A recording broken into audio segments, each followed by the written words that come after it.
Maps, maps, and more maps.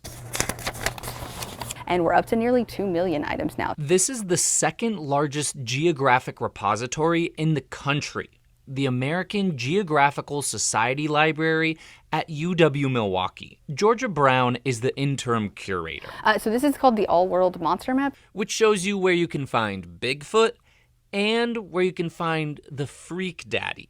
We have a couple different maps that show shipwrecks. Like the Edmund Fitzgerald, and everybody's favorite map. The title is like 3 lines long, and it's like, to comprehend the aggressive attempts of the Soviet communists through a glimpse on their plot of railroad construction on China's mainland.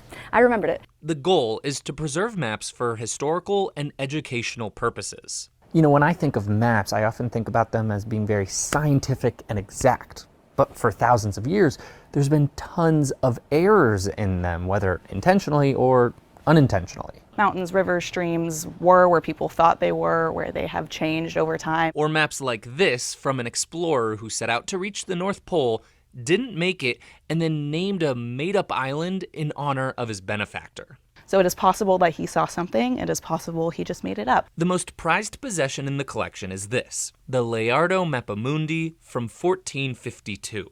It's a hand-drawn map of the world as Europeans knew it, made by a Venetian cartographer. It was recently restored.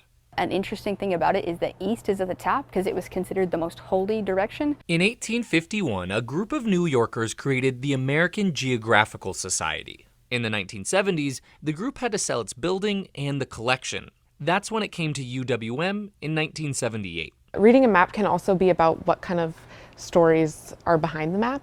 And so who made it? Why did they make it? Who used the map also? Like an early 20th century racial map of Milwaukee. It's important to study maps like this, though, because it helps us understand how people were making sense of the city around them as it's evolving. Because maps can be biased or used as propaganda.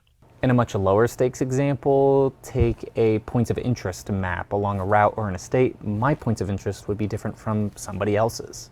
Maps literally help us shape our world, which makes a library like this so important. And one of the coolest things about this collection, it's completely free and open to the public, Monday through Friday, 9 a.m. to 4:30 p.m. In Milwaukee, James Groh, TMJ4 News.